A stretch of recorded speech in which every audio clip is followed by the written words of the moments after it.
नमस्कार, मैं हूं रविंद्र जैन और आप देखना शुरू कर चुके हैं सबकी खबर। ग्वालियर में इस समय तानसेन समारोह चल रहा है, यानी कि संगीत की संध्याएं चल रही हैं।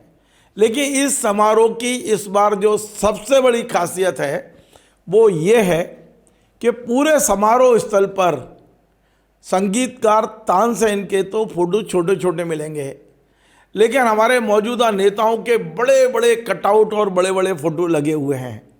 यदि आप वहाँ जाएंगे तो आपको लगेगा नहीं तानसेन समारोह चल रहा है, ऐसा लग रहा है कि वहाँ नेताओं का कोई समारोह चल रहा है। पूरी तरह राजनीतिकरण कर दिया गया है तानसेन समारोह का, और इससे ग्वालियर की जनता काफ़ी नाराज है और कई लोग अपनी अपनी तरह से टिप्पणी कर रहे हैं। एक टिप्पणी की है भारतीय जनता पार्टी के पूर्व जिला अध्यक्ष राज चड्ढा जी ने। अब राज चड्ढा जी ने क्या कहा है और राज चड्ढा जी कौन है ये मैं बाद में बताऊंगा। पहले आप जरा ये तानसेन समारोह का वो वीडियो देख लीजिए जो चड्ढा जी ने अपने फेसबुक पर पोस्ट किया है, और उन्होंने ये भी लिखा है कि मेरे दुख की अब कोई सीमा नहीं है।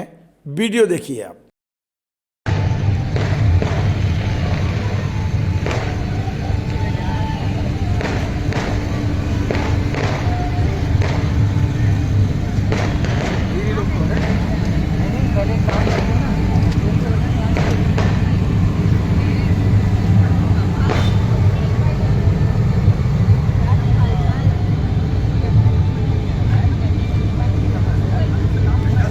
आपने वीडियो देखा। अब मैं राज चड्ढा जी से मिलवाता हूं। दरअसल राज चड्ढा जी भारतीय जनता पार्टी के पूर्व जिला अध्यक्ष हैं, भारतीय जनता पार्टी की प्रदेश कार्यकारिणी सदस्य रहे हैं, भारतीय जनता पार्टी चुनाव घोषणा पत्र समिति के सदस्य रहे हैं, वे ग्वालियर मेले के अध्यक्ष रहे हैं, और बड़ी बात यह कि मध्य प्रदेश में भारतीय जनता पार्टी के संस्थापक सदस्य हैं। वे अटल जी और राजमाता के काफ़ी नज़दीक रहने वाले नेता हैं। लेकिन उन्होंने जो कुछ लिखा है वो एक कविता के रूप में उन्होंने सारा दर्द उड़ेल दिया है। उन्हें लिखा है कि मेरे दुख की सीमा नहीं है। अब आगे लिखते हैं, तानसेन समारोह में थे नेताओं के चित्र अनेक, नेता पत्रों का एक भी नहीं।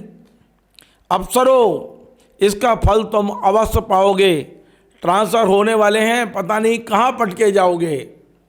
कोई बात नहीं है, आने वाले को अवश्य बताना, अगले वर्ष चूक मत जाना।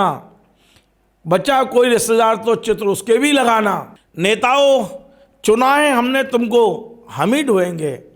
नेताओं चुना है हमने तुमको, हम ही ढोएंगे। फल वैसे ही आने हैं जैसे बीज बोएंगे। तो ये राज चड्ढा जी ने कविता के जरिए बड़ी बात कह दी है।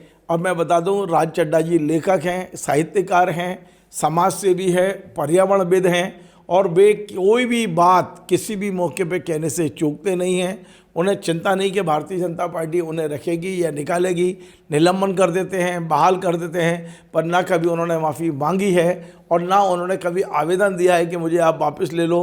पार्टी अपनी आप करती रहती है। लेकिन राज चड्ढा जी की जो एक बीमारी है, जिसे लोग कहते हैं कि उनकी आम बीमारी है, वो है सांची कहो, यानी वो सांची कहते हैं और क्यों डरो, वो डरते नहीं हैं। उनका एक बड़ा लोकप्रिय कॉलम भी रहा है जो स्वदेश में छपता था, सांची कहो तो क्यों डरो। एक बार उन्होंने पुनः ये जो तानसेन समारोह में जिस तरह नेताओं के फोटो लगे हैं उस पर भी उन्होंने जो टिप्पणी की है उसकी चारों तरफ प्रशंसा जरूर हो रही है। नमस्कार। Join the next be the best, Bundelkhand का सबसे विशाल और आधुनिक विश्वविद्यालय ज्ञानवीर यूनिवर्सिटी। ये सिर्फ एक यूनिवर्सिटी नहीं, ये है आपके सपनों का लॉन्च पैड। यहाँ मिले आपको smart classrooms, modern campus, updated labs और एक्सपीरियंस्ड फैकल्टी। हर स्टूडेंट को मिलता है कॉन्फिडेंस, ग्रोथ और एक ब्राइट करियर का प्रॉमिस। नए सेशन के लिए एडमिशन ओपन है, तो इंतजार कैसा? आज ही कांटेक्ट कीजिए।